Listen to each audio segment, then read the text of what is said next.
Yeah, hey guys. Sorry about my video. It's not going to show me. But we can deal with that. It's not a big deal. We'll give it a couple more minutes for some people to roll in, and we'll get started with some housekeeping, and then we'll roll into the test, okay? Sounds good. If anybody who's already there, down in the more area, you should be able to open the chat. And if you could pop in your name and your MHSA ID so we can make sure that you get credit for the meeting, that would be helpful. Tony, where are we supposed to where is that chat button? Down at the bottom, there's it'll say mute, stop video, security, participants, share screen. And there's just a number of them. And then one of them will say, if you don't see it, it'll be under more where it shows 3 dots. And that's where you can open the chat. And it should open up to the right-hand side of the screen. I see Tim Anstead figured it out. So he's gonna go Dan Bayback.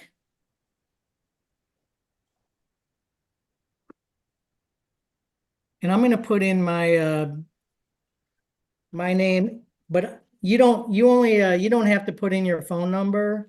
I'm gonna put in mine because if there's anything that I can do for you guys, like assigning wise or send you anything, I want you guys to have my number. But you don't have to put your number in the chat.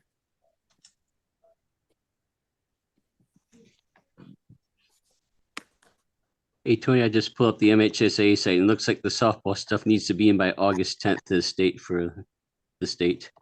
August 10th seems pretty early. Or pretty late, I guess, for for that. You sure it's not April 10th? Yeah, April 10th. I'm sorry. Oh, that's okay. We're all getting ready for football anyways, right? Can't wait.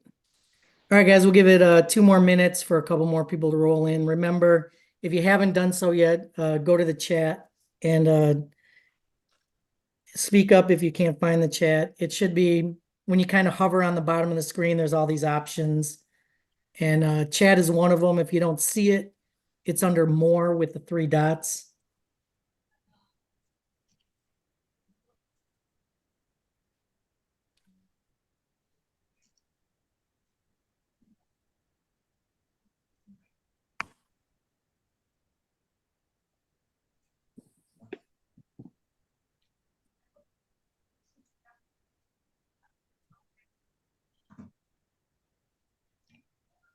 Tony, this is Hub. I never found it. I'm not getting it when I click on those 3 dots. Well, you have to click chat. It's the 3 dots should show you like chat, show chat previews, pause recording, that kind of stuff. No, well, when I click it on, I get request permission to record, request host to start cloud recording, and captions. Okay, don't worry about it. You know what? If yours is a little different, that's fine. I can I'll write it down right now that you're in the meeting. Thank you. No problem, Hub. Hey Tony, while you're waiting for people to come in, can I just make a quick announcement? My brother Mike just got asked to assign a tournament July 12th through the 14th in Berkeley. If anybody is interested, if you could please shoot him a note, that would be awesome. What's his name? Mike Boulier. You can find him on the MHSA directory or yeah, it'd probably be the easiest way. I'll put in Mike's information right here. All right, thanks.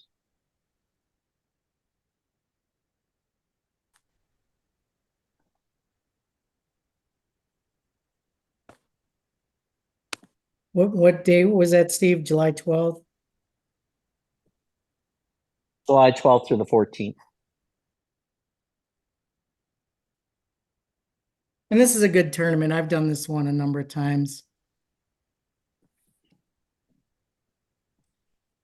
All right, guys, looks like we're whoever's here is here. I'm I'm gonna try and add people in from the waiting room as I go, so I might stammer and stutter and stuff like that, so just bear with me. But just a couple housekeeping issues. One, make sure you're playoff eligible. As Dave just told us, that is due by April 10th or 11th. But I would say don't wait too long. Just do it as soon as you can. Make sure we went over all that stuff last week. If you have any questions whatsoever, I can walk anybody through any of these processes, and I'm happy to do it. So don't be shy about getting with me and asking me questions. Again, I'm Tony Boulier, 248-330-4248, and I'll put that in the chat one more time. I think I already did.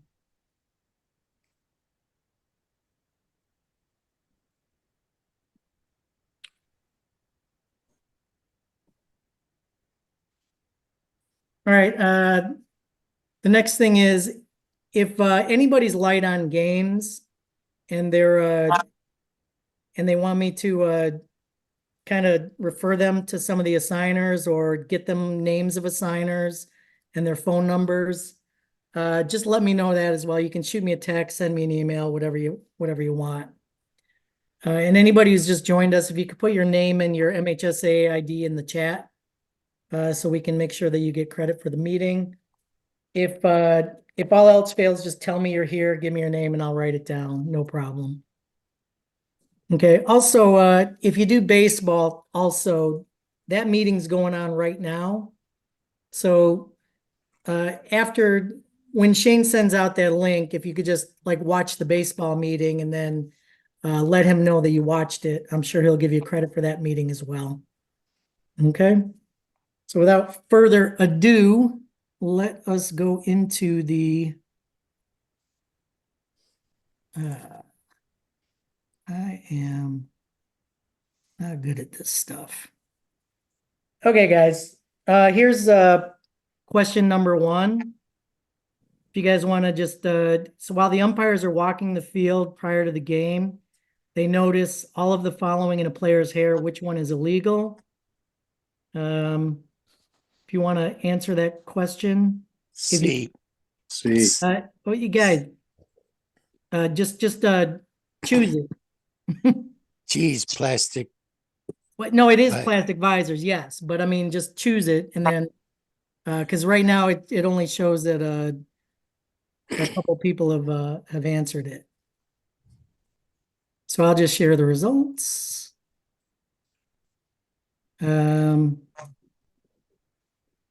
Now, does it say that? Does it show you the results? Like how many Yes. people have gotten it? Okay. 100%. Yeah, I know, 2 people. Hey, by the way, if you don't be shy about these answers, I cannot see who got them wrong. Okay, I promise you that. All right, so let's launch number 2.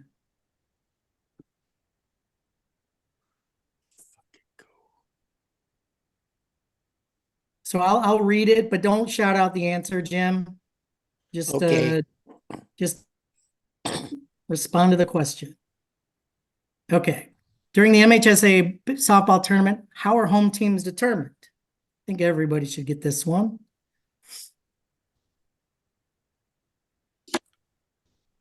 All right, looks like everybody knows that it's a pregame coin flip. Okay. So I'm going to end that poll. Anybody have any questions on that? Did anybody have a different understanding of what that should be? Because it's a pregame coin flip. And now it may already be done by the ADs by the time you get there, but that's how the home team is determined, no matter who's hosting the district or region. Okay. All right. Good enough. All right. So let's end poll, share results. 100%. Good job, everybody. And let's move on to question 3. Launch. With the ball in the circle in F1's possession and there is no attempt by F1 to make a play on a base runner, When is a runner declared out based on the look back rule? That's 874, and it's on page 74 of your rule book.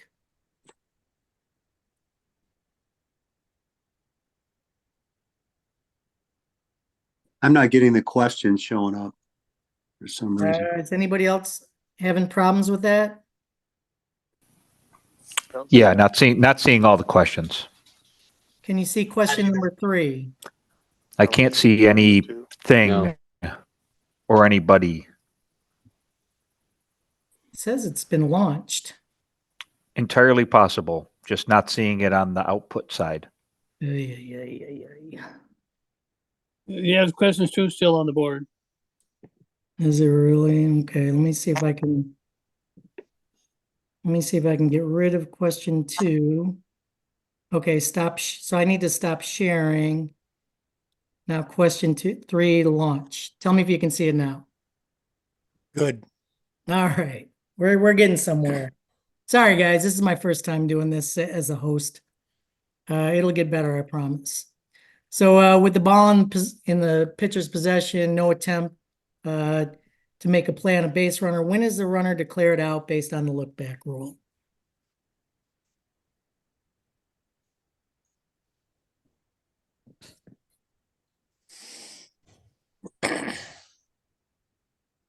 And can you guys see the entire question? Because it looks like it's a little truncated for me. We're missing the last answer. D is the batter runner gets a base hit and overruns first base towards right field, turns left and moves toward the infield in any direction except towards second base, then returns to first base.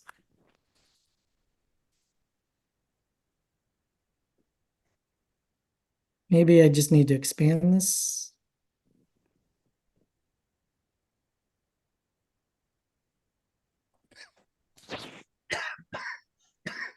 Yeah.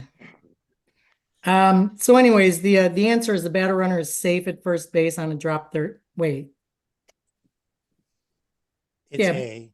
Yeah, it's A. She overruns first base and turns to right, seeing no fielder near second base. She runs towards second where she is safe. So she would be out based on that because basically she didn't go right away and she took off on that. Tony, this is Hub. I'm new to softball this year. Can you explain to me very briefly? I don't want to waste everybody's time, but what is the look back rule? Okay, well, it's on page 74 of your rule book. And basically what it means is if you're going to go, you got to go. You can't stand there and then decide that you want to go. If you're heading back towards the base and the pitcher's got the ball in the circle, you've got to go back to that base. That you can't change your mind and then run to the other base. Okay. That's essentially what it is. If somebody's got a better explanation, please speak up. Yes. When you round first base and you stop and that ball's in the center, you're going to have to go to second or back to first. Okay. That's good. Thank you, Jim. Okay. Yeah, you can't be indecisive. You got to go. All right, let me try and so I'm going to end the poll. I'm going to share the results. And then I'm going to so it looks like we got 50% pick the right one. That's good. Okay. Stop sharing. Now go back. And hopefully question 4 will come up. Can everybody see question 4? Yes. All right, good. Now we're getting somewhere. Which of the following is not true about gloves and mitts?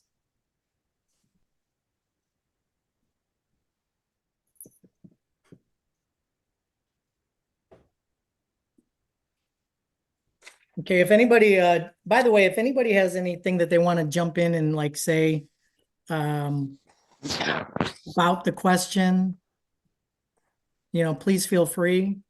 This is an open discussion as long as people aren't just talking over each other. But basically, there is no restriction on the number of colors. So the answer is B. the restriction is on the color itself. It can't be the color of the softball, which is yellow. Okay. But other than that, the gloves and mitts can have as many colors as they need, as long as they're not deemed distracting by the umpire. Tony, can a fielder wear a first baseman's glove? Yeah, as long as it doesn't exceed the length, which is 17 inches, I believe. And if I got that confused with baseball, somebody please let me know. So a shortstop or a right fielder can wear a first baseman's glove with no penalty. I think that the restriction on the glove hub is the length. Yeah, I think Okay, I think all the gloves have the same restriction rules in softball, because I remember years ago there was an interpretation that they don't distinguish They between a glove or a changed it a mitt. while ago. It used to be that if you couldn't wear a first baseman's glove at another position and stuff like No, that. the only one you can is the pitcher. Right. Thanks, Steve. Okay, so we're good on that. And I'm Paul, sorry, can you sort of rephrase that so a shortstop can wear a first baseman's glove? Is that correct?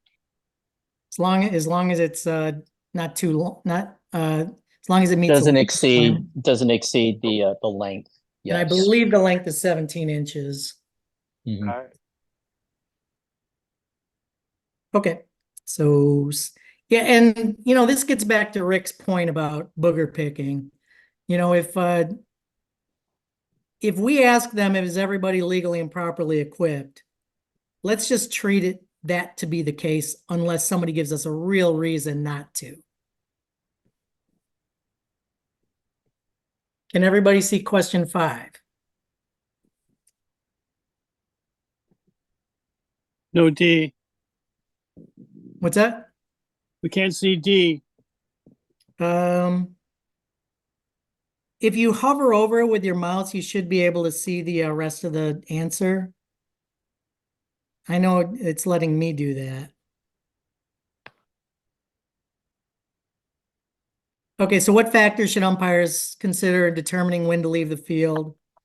That would be rule book page 18. And it's when teams line up to do the handshake. Okay, because before that, an appeal could be made. So don't leave before they start the lineup. But if they start fighting, get the hell out of it. No, I'm just kidding. This shouldn't be a problem. I mean, if there's an appeal issue at the end of the game, they're gonna make it right away.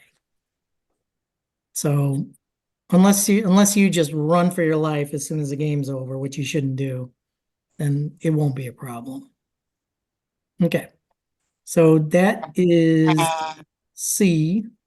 I'm going to end poll, share the results. And then I'm going to go back and I'm going to launch question 6. Launch. Can you guys see question 6? Yep. All right. So it's not letting me.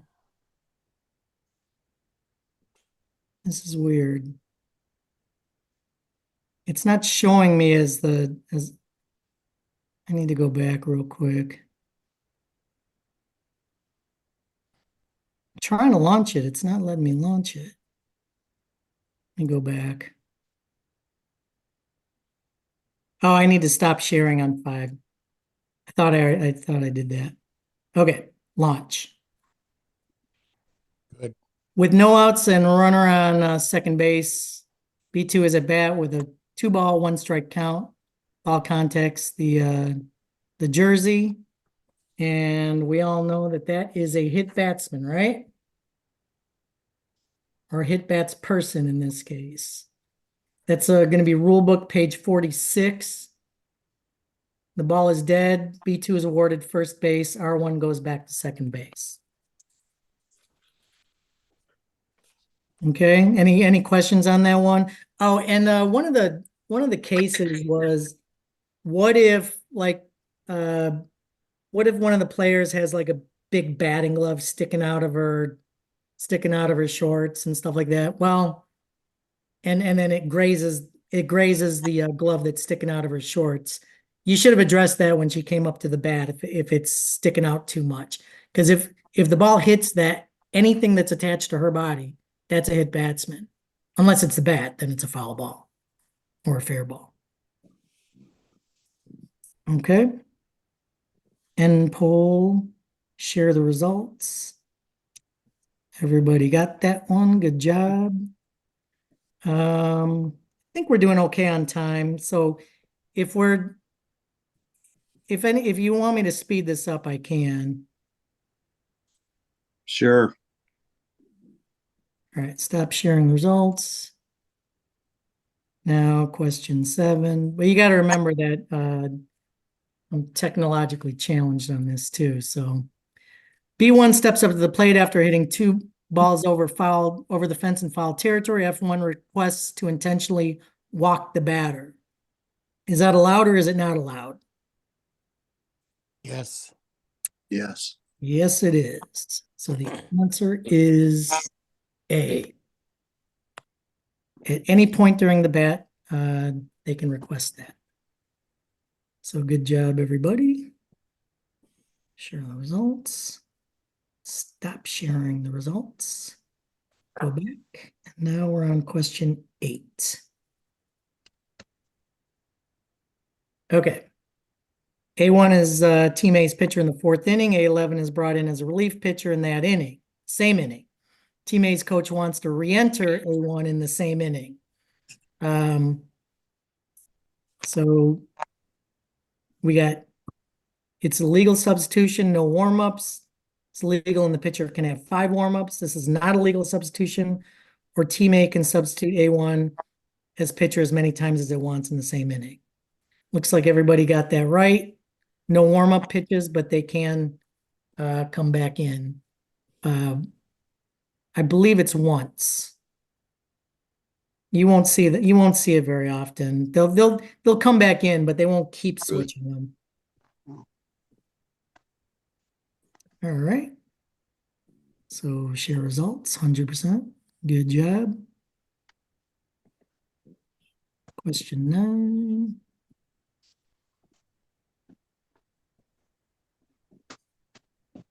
Launch.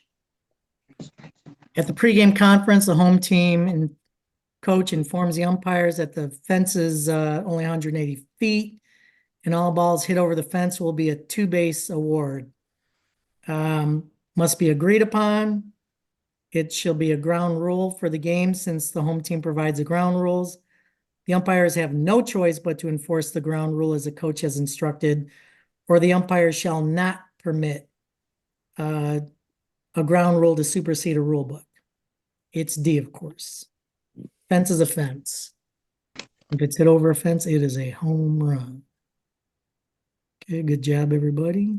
And poll, share the results.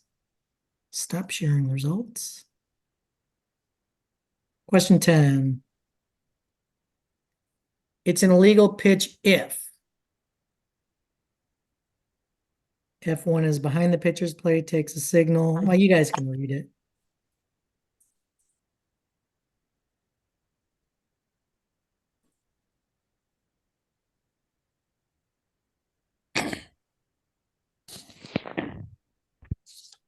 Okay, looks like you guys know what the answer is to this one. And the answer is F1 is behind the pitcher's plate, takes the signal, steps on the pitcher's plate, and immediately brings hands together. That is illegal. They got to simulate they either take the signal or simulate taking the signal while they're on the pitching plate. Share the results. Stop sharing.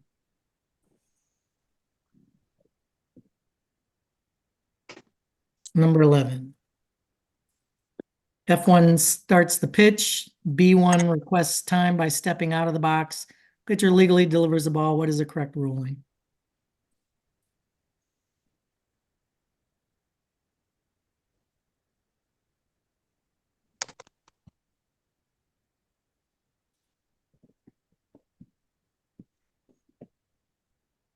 And this is rule book page 61. And believe it or not, it's not dependent on the location of the pitch. The umpire shall call a strike on the batter. Okay? Just put that one in your back pocket for it. It shouldn't happen very often. The players will usually know that you did or did not grant them a timeout. Okay? So the answer is D on that one.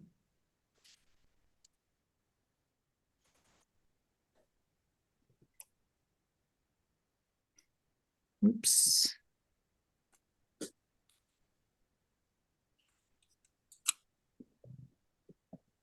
think I shared the results.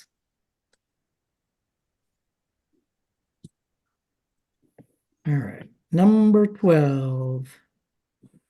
Now we're moving. R1 is on first base and attempts to steal second base, and the catcher's attempt to throw out R1. The throwing arm contacts the plate umpire. The throw is late and R1 reaches second base safely. What is the correct call? This is page 7. This is page 71 of the rule book.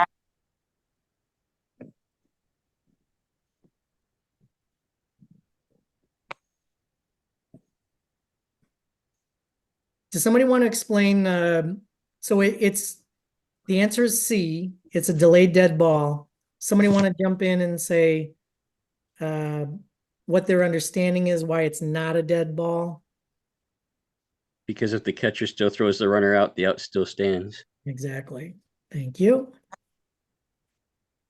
So the answer on that is C. Good job.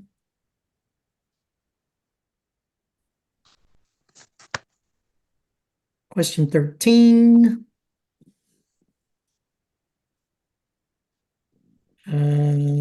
This one didn't launch. Sorry, hang on one second. I need to go back.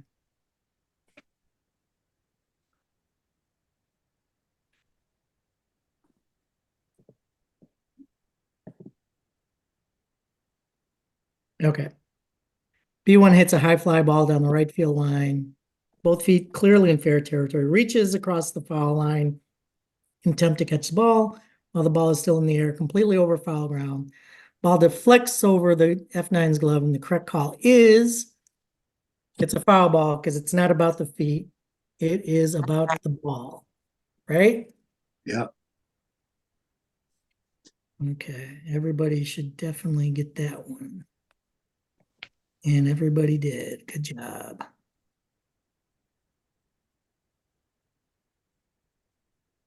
Question 14. Teammates players are wearing red exposed upper body undergarments, but solid black play cards. F1 is wearing a play card on the non-pitching arm. F3, who is the team's backup pitcher, is wearing a play card on the non-glove arm. Which statement is correct?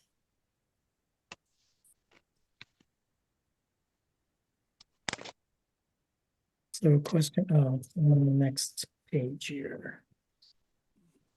Both B and C are correct. It's legal provided the play cards are solid color and not optic yellow. And it's legal, only F1 had, the current pitcher has a restriction of having the play card on her non-throwing arm. Excuse me. Okay, let's end that poll.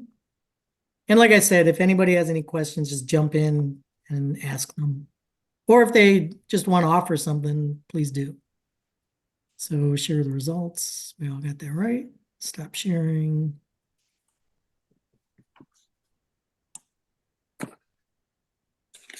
Okay, we're on question 15. B1 bunts the ball in front of home plate. B1 is running to first base. B1 is hit with a throw from F2. Which of the following used to determine if the runner is out for interference?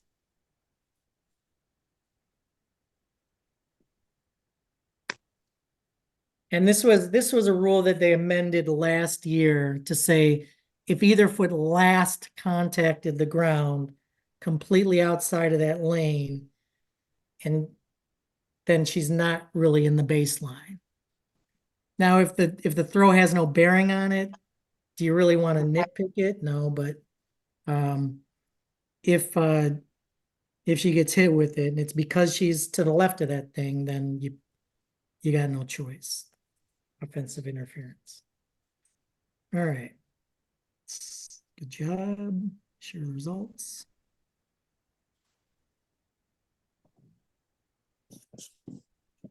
Question 16. Umpire notices F6 wearing a smartwatch on the playing field. Which of the following is true? We should all know this one. We talked about it last week. Unless you see it, somebody directly communicating while they're on the field into their smartwatch, we probably don't want to accuse anybody of anything unless we have direct knowledge of what they're doing. So maybe ask, hey, what are you doing there? If you see it happening. But try and clean it up without getting anybody in any trouble. Unless they've already been warned, and then hey, that's their problem. But yeah, smartwatches are allowed as long as they're not used to communicate outside of the dugout. And that definitely includes the playing field. What's the penalty for the infraction? I guess it's a warning in the first time, but the secondary one? Ejection and Head coach and the player. head coach, I believe. I think the head coach and the player are ejected, right? Somebody correct me if I'm wrong. Is it that or is it just restriction? I'm not sure. I thought I read the penalty on this one because I'm not anticipating this one ever being something that I'm going to mess with. But if I have to, I believe that it's an ejection. Somebody correct me if I'm wrong. It's 16. It's page 17 and page 41 of the rule book.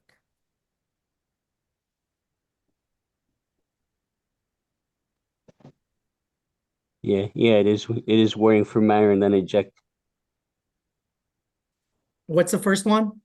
It says the umpire shall eject the offender from the game unless the offense is judged to be of a minor nature. If minor, the umpire may warn the offender and eject if the offense is repeated. Okay. So Yeah, it's the player, not that the sounds coach. right. Okay, so share the results. Good job, everybody. Stop sharing. Okay.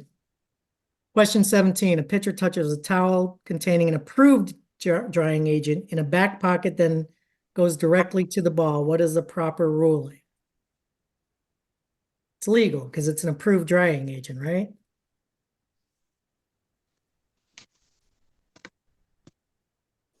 So everybody answered that quickly and without hesitation, and everybody got it right. Okay, question 18. During the act of pitching, which movement is not legal? This is the new rule, right? Because they can fly through the air and deliver the ball, but once they hit the ground, that ball has to be gone simultaneous with them hitting the ground, because if they replant with their front foot, that is an illegal pitch. So good job, everybody. That is letter C.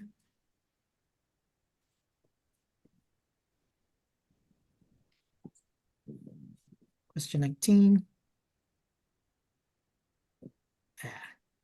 Hold on, I gotta stop sharing that one.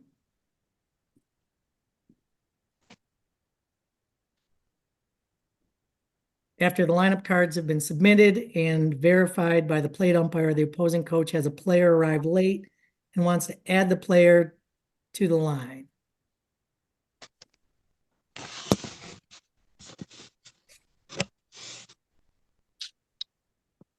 So there's a couple other answers. The majority answer is the right one. And it's the umpire will add the player to the lineup and issue a team warning to the head coach of the team. And they'll be like, sorry, okay, and we'll just play. And we'll just play on. Tony, he's not restricted to the dugout though. Is he or she? Not in this case, no. The warning is not a restriction to the head coach. Yeah, not Correct. for the first offense. Okay, Yeah, If they it get happens restricted again. for things like, I think they get restricted for batting out of order. I'd have to, Steve, help me out. When do coaches, you restrict coaches all the time. When do they get restricted? Usually just for poor sporting behavior. That's the majority of the reason. I mean, that's really. But in turn, no, but if you have if you have a lineup issue, it's just a warning. They're not restricted. Yeah. Only for the second offense if they make another change later on. Like if they didn't report it or something. Yeah, I Yeah, like- mean, Yeah, like let's say they come in and they say, well, I got to add a player to the lap card. And you say, okay, this is your team warning. And then later on, they realize they screwed up and number 7 is actually number 35. Well, they've already changed the lap once. So Yeah, that, then he's restricted, or she. or she. Sorry. No, I'm just kidding. I don't care. All right, 20. R1's on second base. The batter has a count of 2 balls and 1 strike. The pitcher pitches the ball not in the batter's box, and the batter intentionally strikes the ball with their elbow. What's the call? This is a dead ball, right? So anytime the batter gets hit, it's a dead ball, but it could be a strike if they swung at it. Or it could be Or if a it's ball. above the plate. Yeah. So that is a dead ball. The answer is C.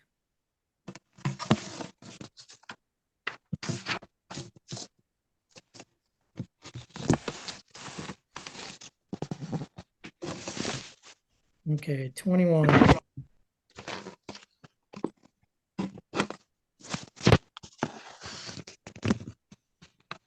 B1 enters the batter's box on the right side while the pitcher is in position ready to pitch. B1 disconcerts the pitcher by moving to the left-hand batter's box. The correct ruling is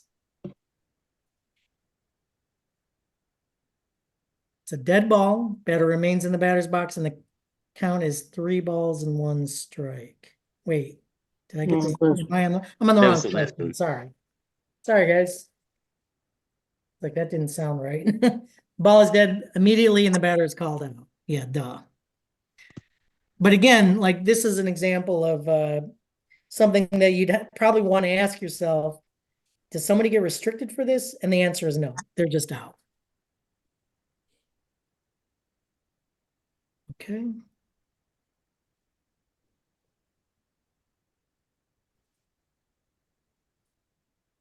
Question 22. Which statement about a catch is correct? This is page 21 and 22 of the rule book.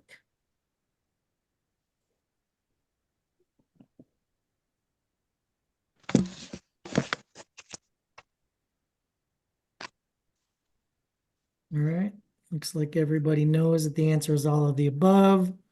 This is basically the definition of a catch, like all of the elements of a catch. So the fielder must have control and release of the ball, must be voluntary. The ball strikes anything other than a defensive player while it's in flight, it should be ruled a ground ball and not a catch. If a fielder catches the ball but drops it while transferring, it's not a catch. So all of the above, all of those things are true. Good job.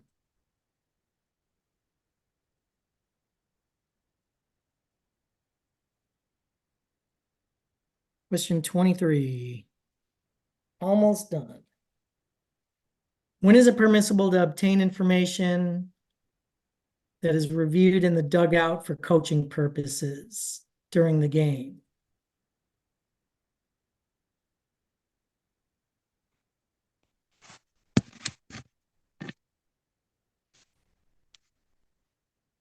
Okay.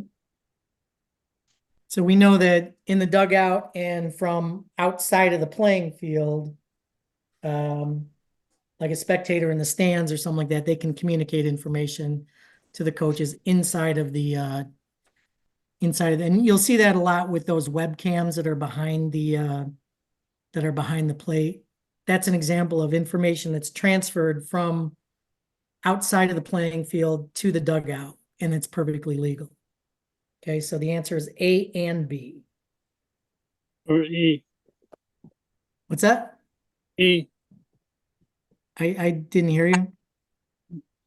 I was just saying E is the answer. Oh, correct. Yeah, I'm sorry. Yes, absolutely.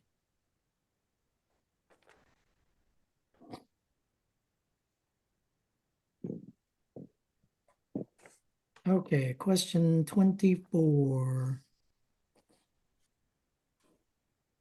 If an improper batter becomes a runner or is put out and the defense appeals to the umpire before the next pitch, legal or illegal pitch, the correct ruling is what? This is page 59 of your rule book.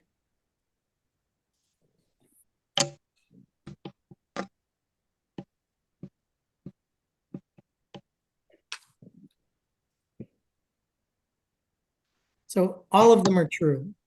And basically it's the elements of what's going on with an improper batter becoming a batter runner. Okay.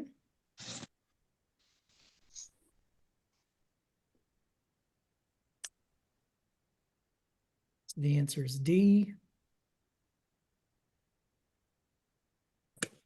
Question 25.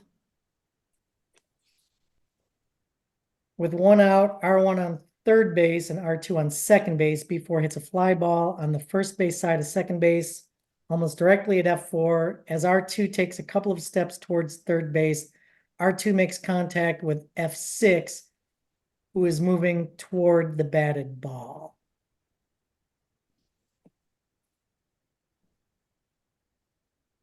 And I'm trying to picture this one. F6 would be the shortstop, and the ball was hit to the right side of second base. So it's umpire signals delayed dead ball and verbalizes obstruction. F4 making the initial play on the batted ball. In the umpire's judgment, F6 is guilty of obstructing R2. Okay. So yeah, the answer is D on this one. And I think the trick is on this one is that if you can picture it, the ball was hit to the right side of the field and the shortstop got in the way of the person running third base. Yeah, the ball was hitting the opposite side. Yeah. And that's how they get you sometimes with the trick part of the question. Okay, question 26. Teammate's pitcher has a pink digital camouflage arm sleeve on the pitching arm extending from the uniform top all the way down to the wrist. Of course, that's illegal. Deal with it as quickly as you can, and preferably you'll notice it before a pitch is made, so that you can have them change out of that before any nonsense pursues. Okay, good job. The answer is C on that one. Okay, a couple more questions.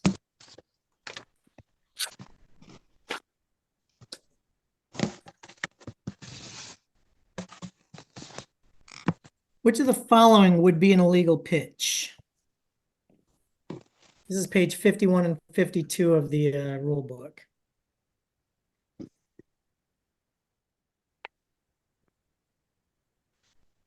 Okay, so what has occurred once that pitcher separates the hands from the glove? The pitch has started, right? And once that pitch starts, you can't put your hands back in the glove. So that would be the hands come together and apart, then together again while standing on the pitching. So the answer is C. Good job. Hey, Tony, can I just interject? Like, if you do see Yeah, an please illegal do. pitch and you don't feel like calling her out on that, Remember, never ever talk to the pitcher. Always talk to the head coach. Just say, hey, coach, you got a second? Go over there, and then she'll go out and talk because you don't ever want to address the pitcher. Yeah, I had a situation today where I told the catcher something to remind his pitcher, and then after the inning, I went to the head coach and told him exactly what I told the catcher, and he was totally cool with that.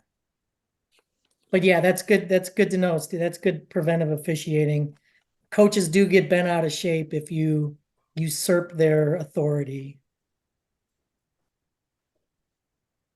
Okay, so stop sharing. 3 more questions.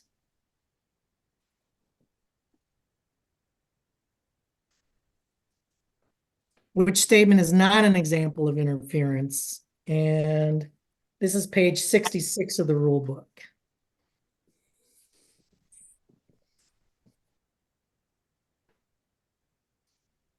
And of course, it is legal to stop between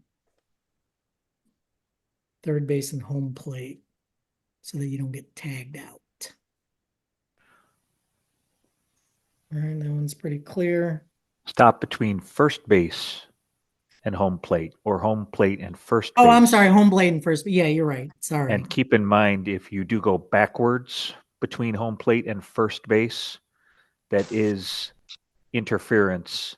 It's a dead ball, and everyone returns to the base. Okay, thanks, Brian. Yes. All right. Good job, everybody. Yeah, sorry, I read that wrong. That was my fault.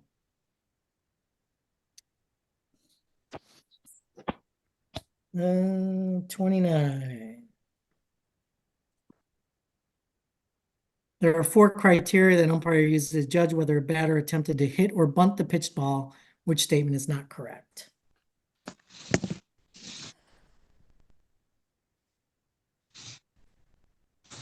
Okay. Answers are coming in pretty slow on this one.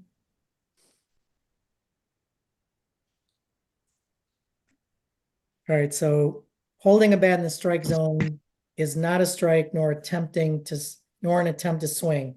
That's not true. You have to withdraw the bat. Okay, so if you've got that bat hanging over the plate and you just leave it there as the pitch goes by, that is an attempt at a bunt and should be ruled as a strike. All right. So the answer is B. The answer is C. C. Okay. C as in cat. I'm just trying to understand the I question. mean, maybe it was yeah, maybe they do double negatives on these things Yeah. and things like that. So it says which statement is not correct, and then they say Not. holding the bat in the strike zone is not an attempt to swing. Oh, that is That's yeah, a that double negative, right? yeah, yes.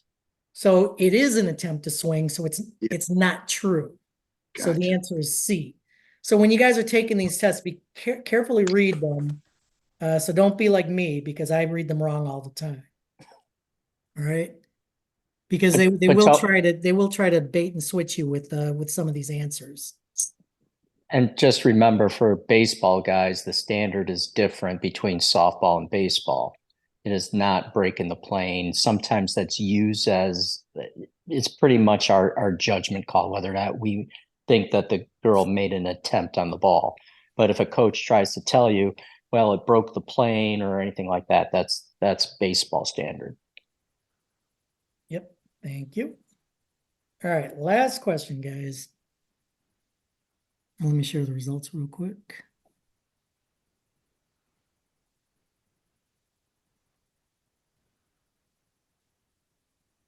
B1 hits a fly ball in foul territory near the first baseline, and the batter runner collides with F3 while attempting to field the fly ball in foul territory. What is the correct ruling?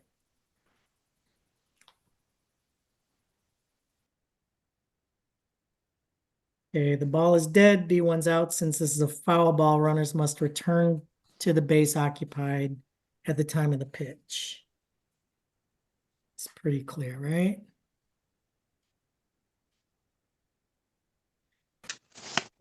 So good job, everybody.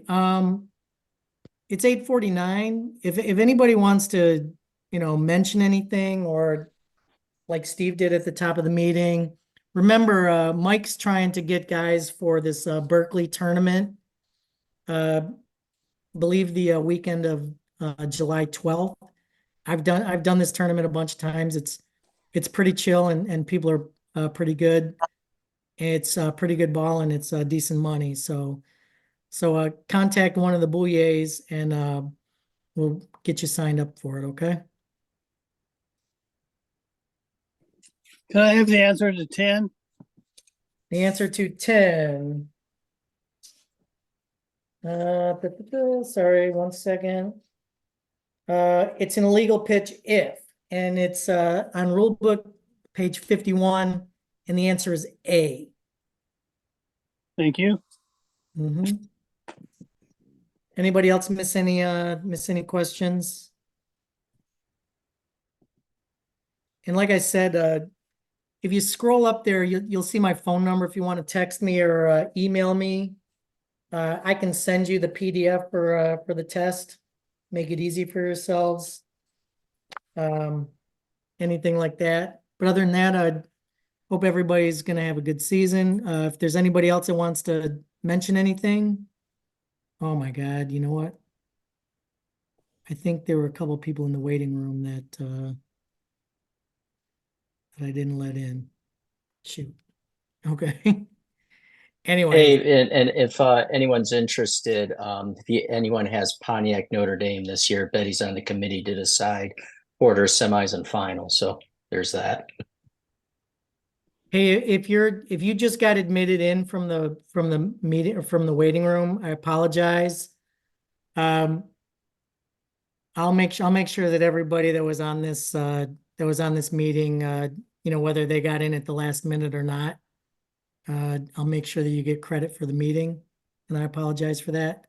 I didn't see that there was anybody in the waiting room once we started getting into it. Okay, well, that's all I got, guys. If anybody has anything else, now's the time to speak up. Otherwise, you might be able to catch the end of the baseball meeting if you want to try.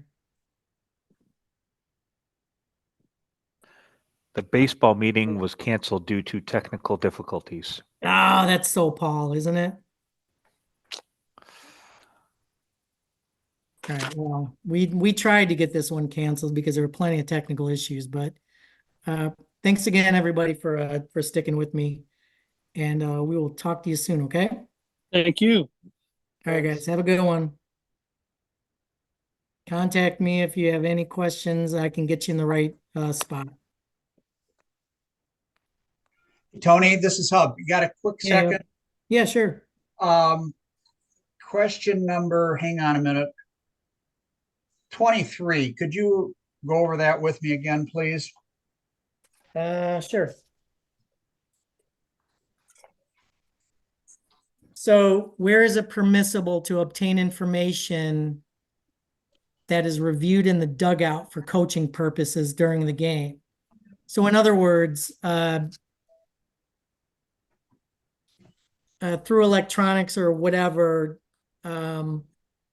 you can't transmit any information from the playing field. So if you're outside of the playing area, like in the stands, you can receive information from some guy.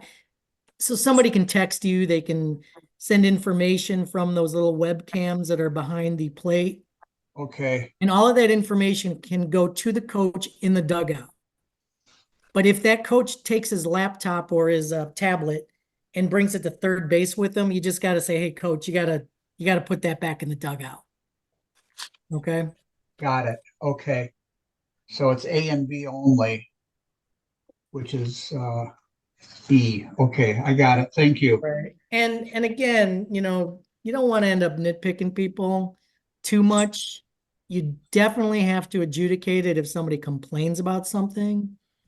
But if you see somebody talking into their watch or something like that, or you see that they've got earbuds in, because those are two-way communication devices, and that is illegal. Only a one-way communication device is available to the catcher, but nobody else.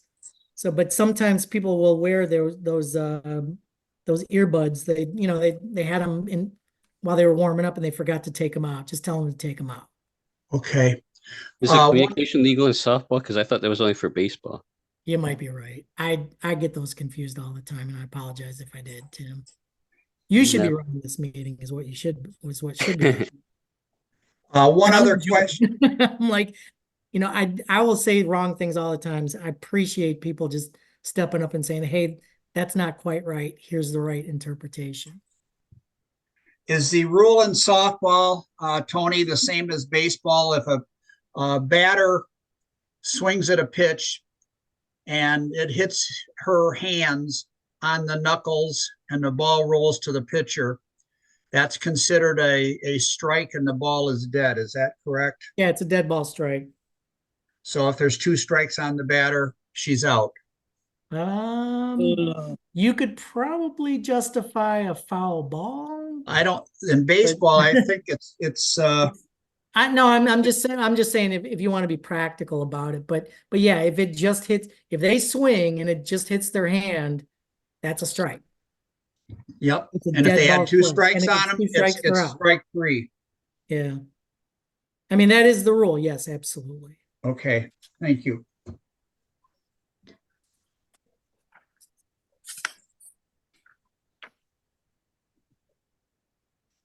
Okay, guys. So I've ended the meeting. I'm just gonna go. I mean, I'll be online for another second if you want to pop in with a question, but feel free to sign out.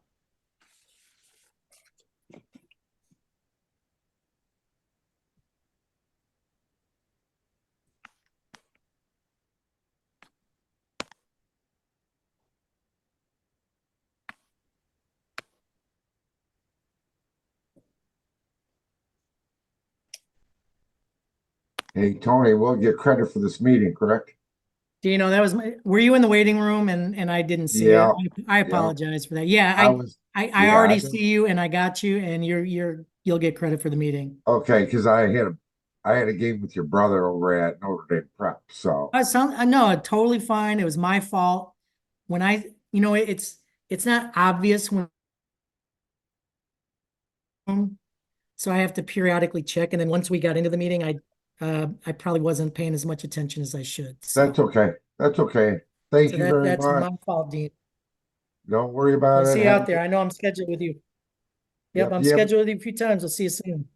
Yep, I'll see you soon because we got a couple of games scheduled and have a good season, man. Yeah, you too, man. Take care. Thanks. What was the answer to number 28? 28. Hey, Mike, how's it going? We worked Okay. together in that awesome regional at Hazel Park a couple years ago. Okay, I lost the paper and I was looking for it, so I didn't get that answer.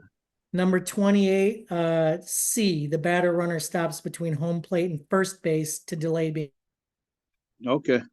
Well, thank you. tagged out. And that's not an example of interference. Okay. So the answer is C, but it's an example of what's not interference. And again, I was talking about you got to watch out for these double negatives with these questions. Okay, thank you. Have a great night, Mike. We'll see you out there. Same to you.